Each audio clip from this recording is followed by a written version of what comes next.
Hey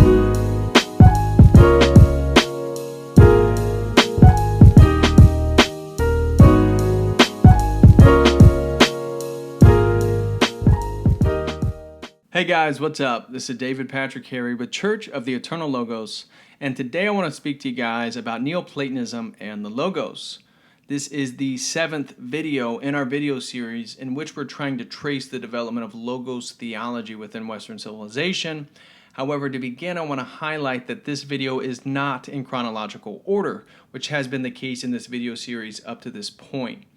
In fact, 2 videos I want to make after this include a discussion on logos or the concept of logos within the Old Testament scriptures, as well as a specific talk on John the Theologian and his writing of the Gospel of John, both of which predate the 3rd century development of Neoplatonism.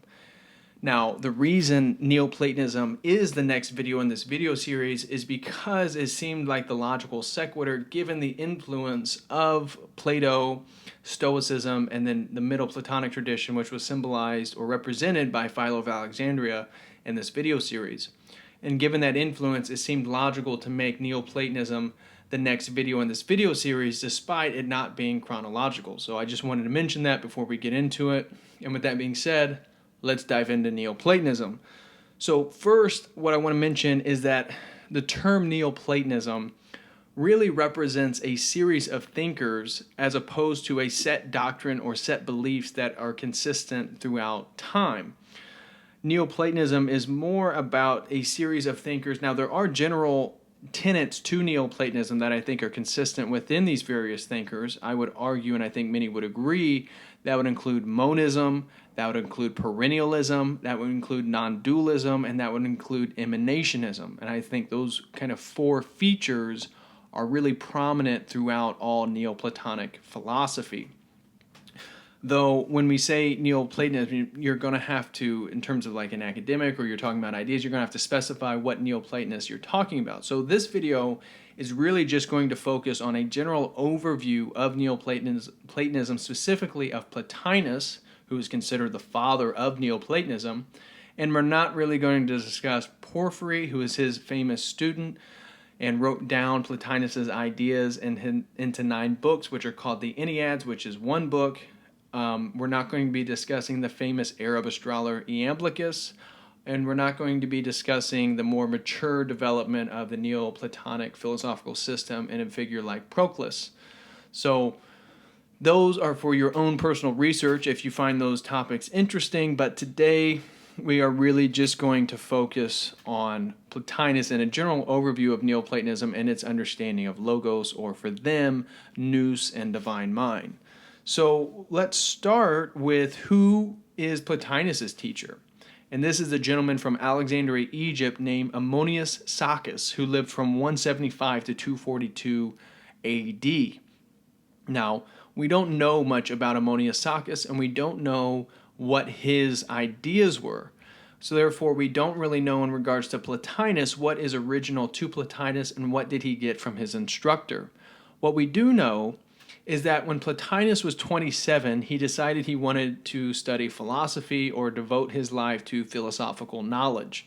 Therefore, at 27, he actually travels to Alexandria, Egypt, where he samples a lot of different thinkers, philosophers, teachers, and tries to find somebody to study under.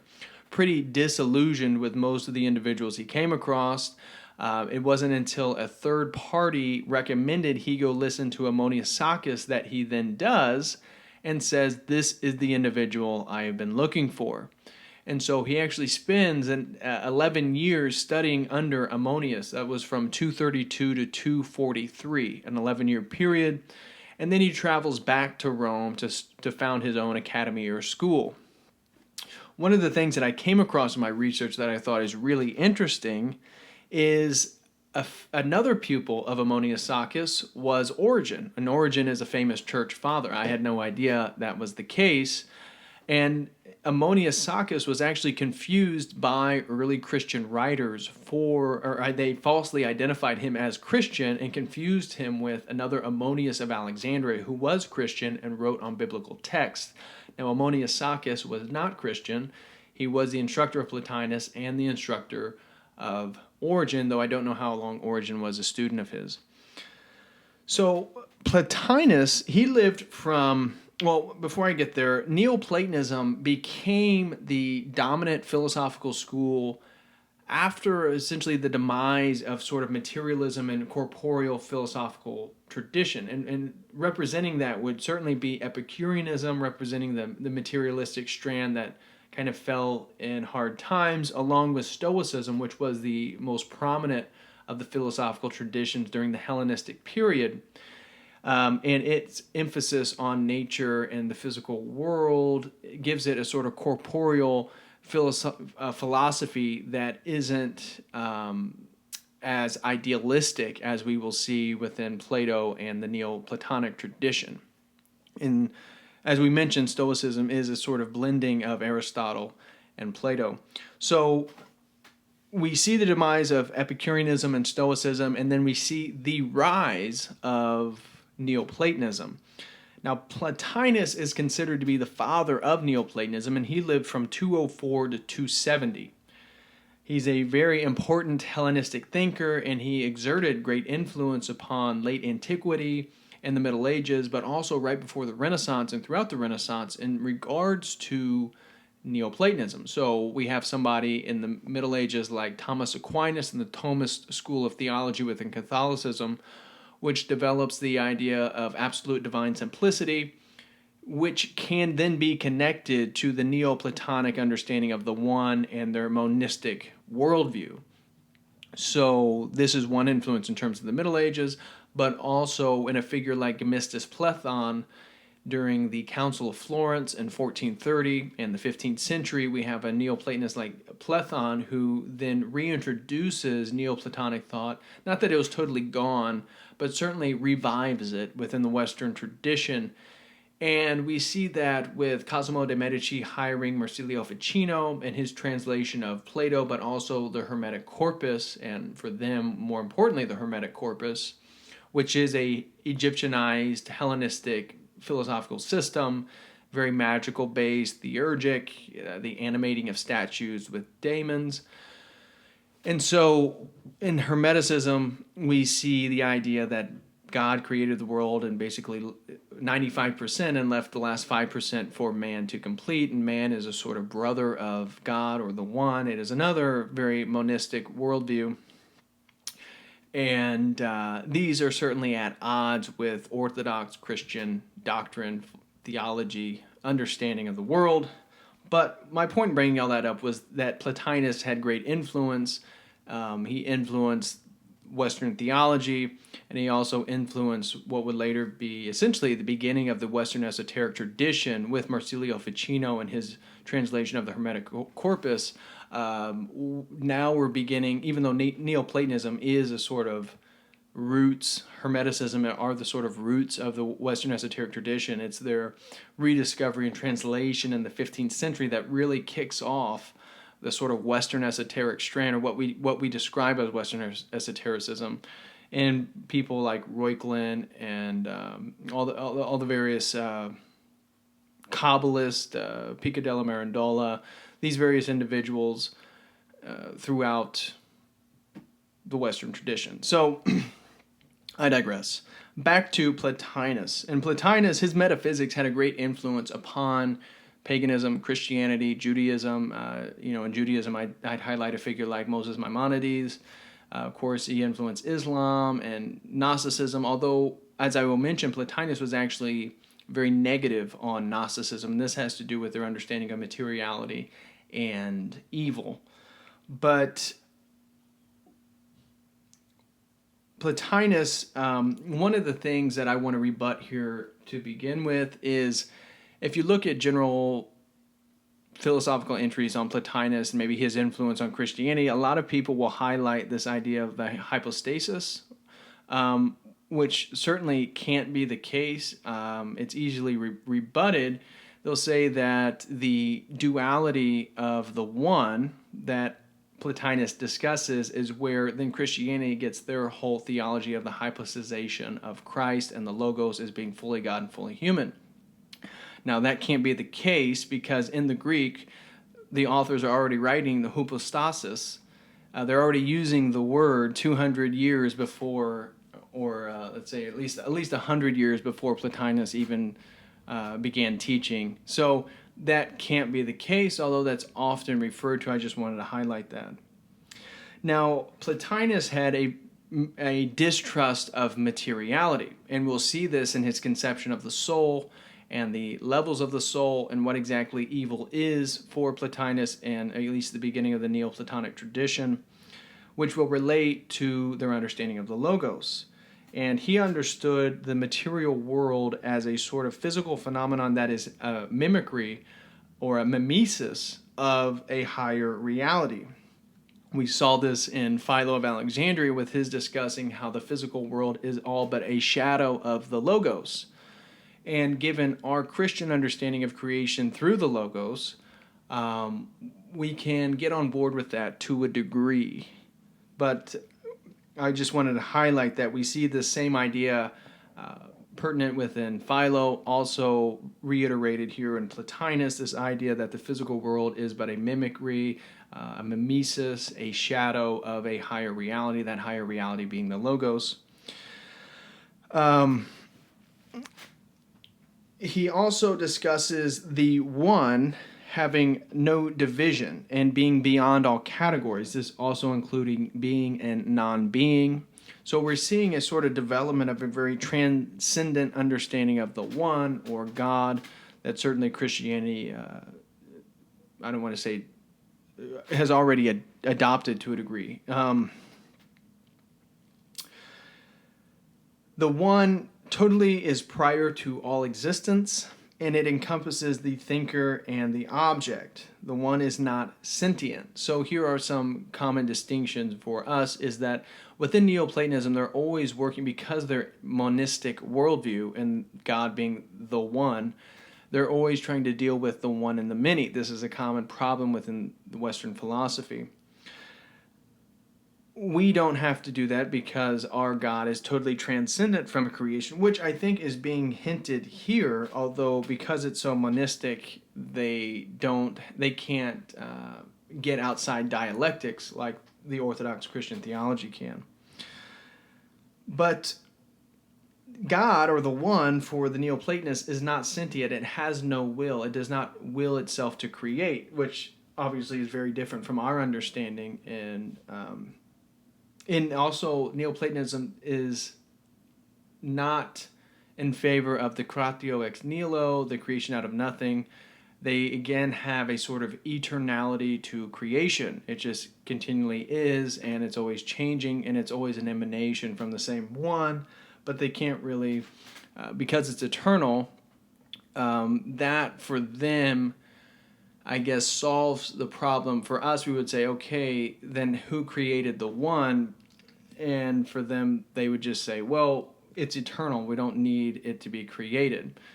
For us, we think that's sort of illogical, of course. But the one is sheer potentiality. This is the way Plotinus describes the one. And he has his own sort of Trinitarian understanding in which he has the one, which everything emanates from. So when I say the one, I would like you guys to mentally conceptualize a circle with a dot in the middle, and the dot being the one, and then concentric circles move out from the one in a emanationist philosophy. And everything is an emanation, and the first emanation from the one is the divine mind, is the nous, or the logos. And so the second person of Plotinus's kind of Trinitarian understanding is the logos. Although he doesn't use the word logos, he more uses nous and divine mind. For my research, logos was not as emphasized as it was in somebody like Philo of Alexandria, who writes over and over and over again about the logos, or in Stoicism, or in somebody like Heraclitus. And Neoplatonism, the logos is certainly there. The whole history of logos philosophy is certainly there. It's just embedded within terms like nous and divine mind.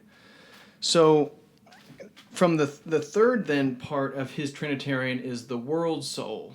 And the world soul comes from the logos because it's all an emanation. So you can see that's why the mental model of concentric circles around a center point is so important because this is how they understand the world and creation. Now, emanation from the one, they use the same analogy common for us to talk about Christ, and that is the sun and sun rays, and how the sun emits the rays but is not consumed by what it emits, and it's solely distinct.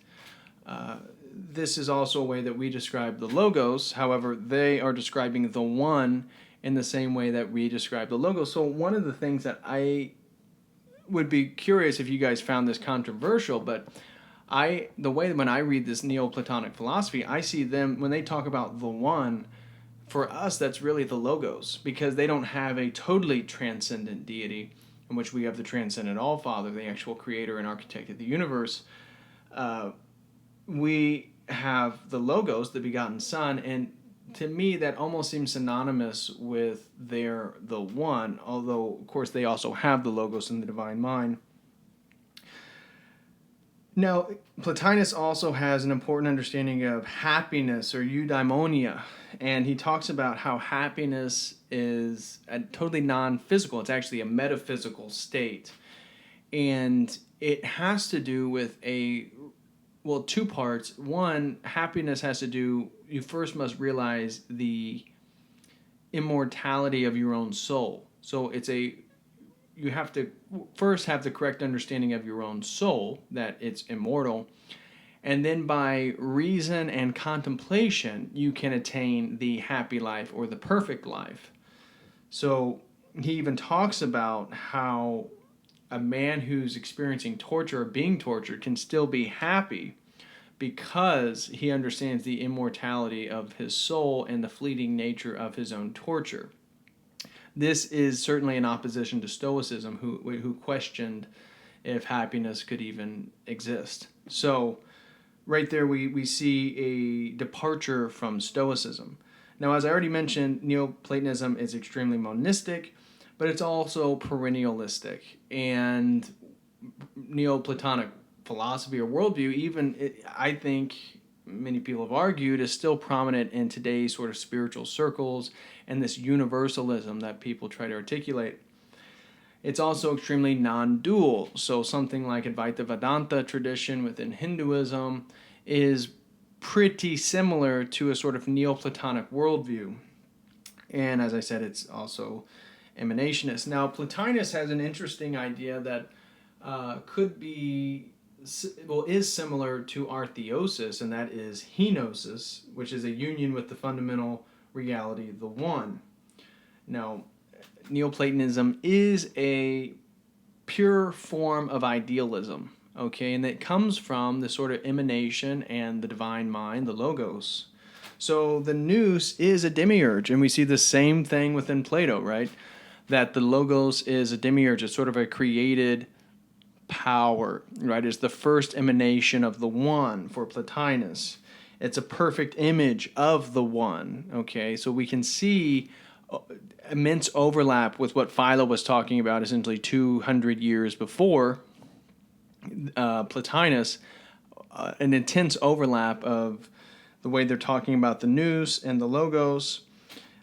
It is both being and thought. Now, I thought that was really interesting because that can even connect to our understanding of the Logos in regards to it being the divine mind, but also our Logos incarnates into a physical person, giving a whole new meaning to being. And so this idea that the Logos is being and thought, I thought was really interesting because we could even get on board with that to a degree. Of course, what's difficult for us is that not difficult, but for us, the Logos is God. So we have to be careful when applying any type of pagan or Neoplatonic or Greek category onto the Trinitarian understanding of one essence with three persons.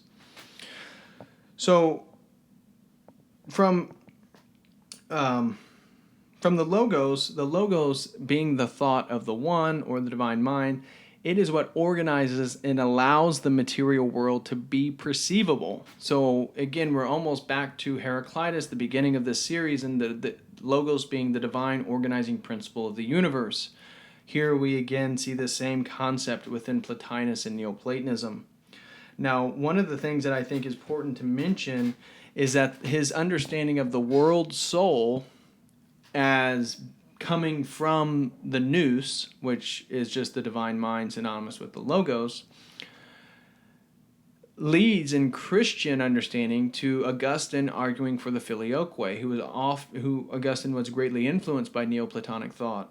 And so the filioque, which is a major contention between Orthodoxy and Catholicism, has to do with the procession of the Holy Spirit and whether it proceeds from the transcendent Father or does it proceed from the Son, the Logos. And of course, Augustine and the Catholic tradition argue that it proceeds from the Son. Now, there is biblical reference for this idea, but the Orthodox opinion would say, no, it proceeds from the Father because the Spirit is already present in the Old Testament and the Spirit is God. Therefore, it must come from the Creator or the All-Father, the transcendent All-Father. So this is the discussion of the filioque and the Neoplatonic idea that the world soul comes from the logos or the nous, and that the nous, this idea of emanations, right, this continual chain of emanations, we see in Augustine's argument for the filioque.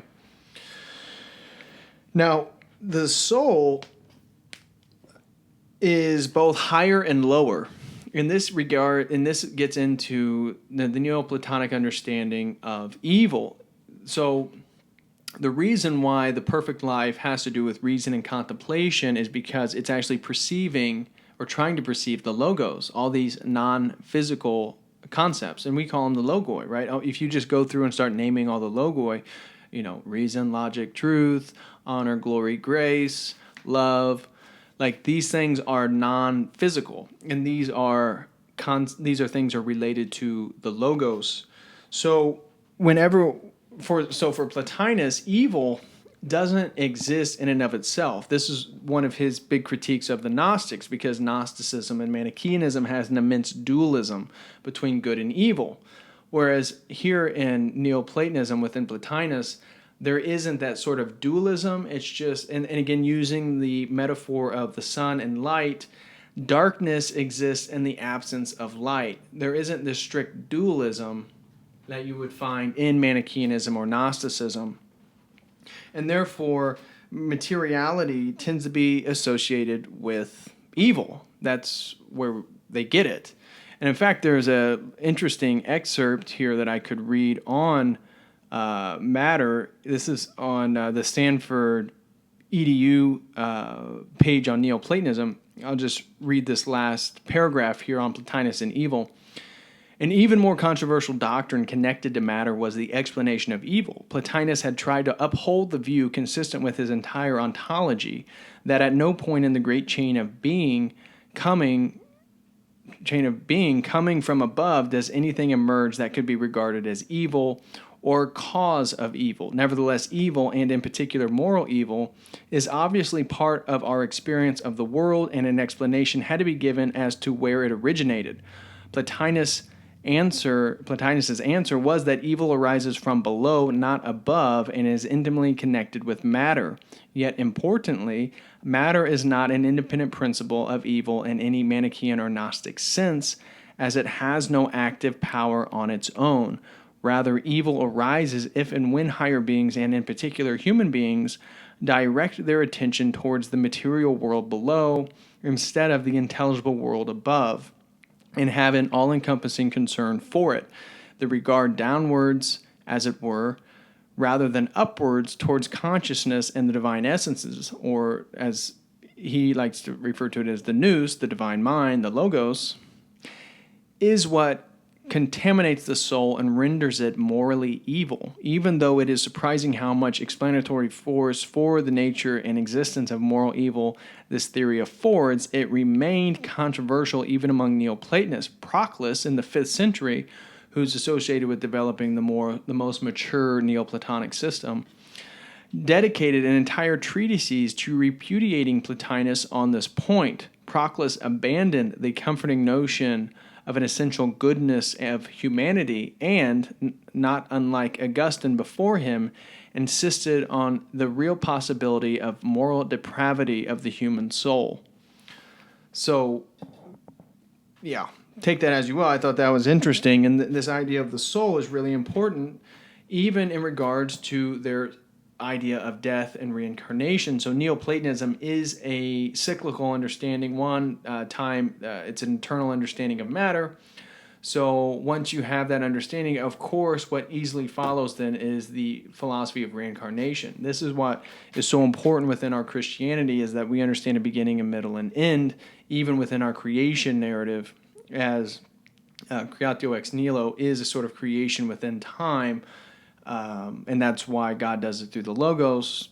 But we do not have any sort of cyclical understanding of reincarnation like they do, and therefore the soul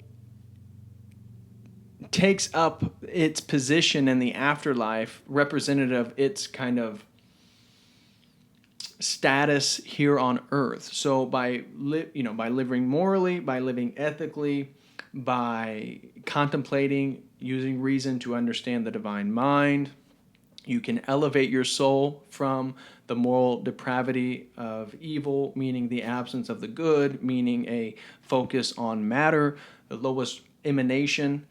By doing that, you can raise yourself into a higher status in the afterlife, and say you commit more mortal atrocities or do evil or things like that. Plotinus argues that you can actually be reincarnated as an animal, whereas Porphyry, his student, argues that you can only be reincarnated as a human.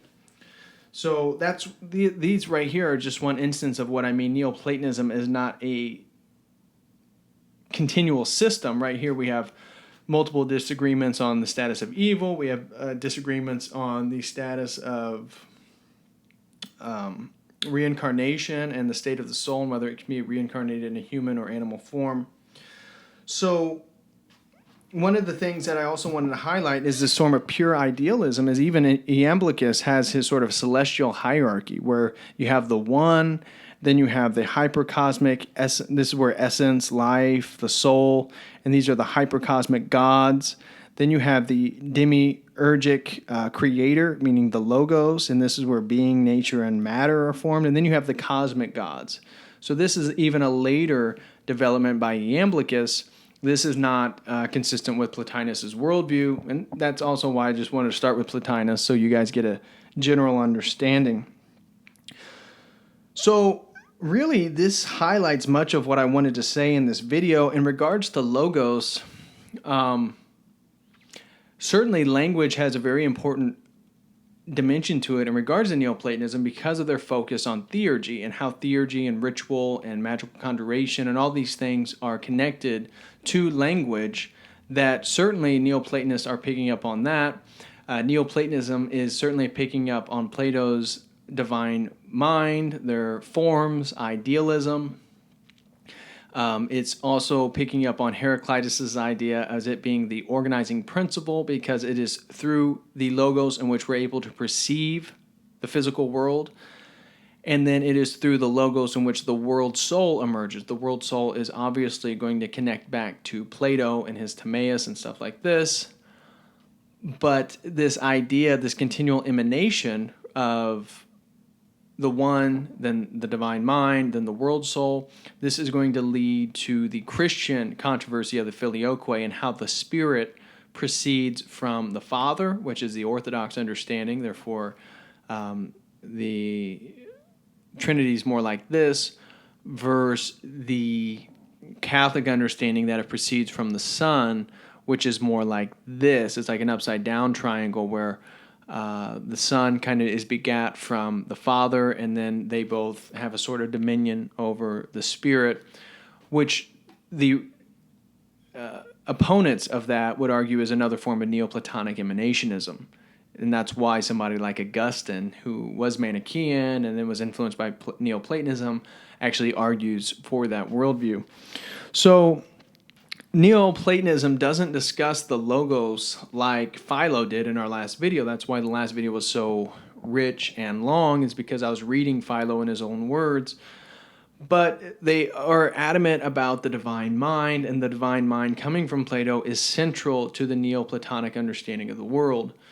But they don't really contribute a whole lot to our understanding of logos. I would say in Christianity that Philo exerts more of an influence on our logos theology than Neoplatonism does. Neoplatonism certainly has influence upon Christian worldview, and it's actually a competitor.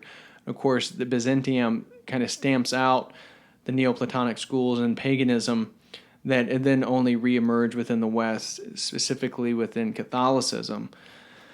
But yeah, that's basically all I have to say in this video. Is Neoplatonism focuses more on the nous as opposed to these larger abstract understandings of the logos, even though the logos is present. One of the certainly the term logos was interpreted variously by Neoplatonism. Logos is the principle of mediation, the interrelationship between the hypostasis, soul, spirit, nous, and the one. And that's really all I have to say about it right now. That's really all I have to say about Neoplatonism. So we'll end it there. Thank you, guys. Please let me know what you guys think. Do you disagree with my characterization of Neoplatonism? Do you feel like logos maybe has a larger role than the way that I express it in this video? Let me know in the comment section. Okay. Please like, share, and subscribe to this video. Please share this video. Share it if you can do anything. By sharing it, we can get more people in this conversation and open the window up for discussion. So with that being said, thank you guys for everything. I appreciate all the love and support. And until next time, God bless.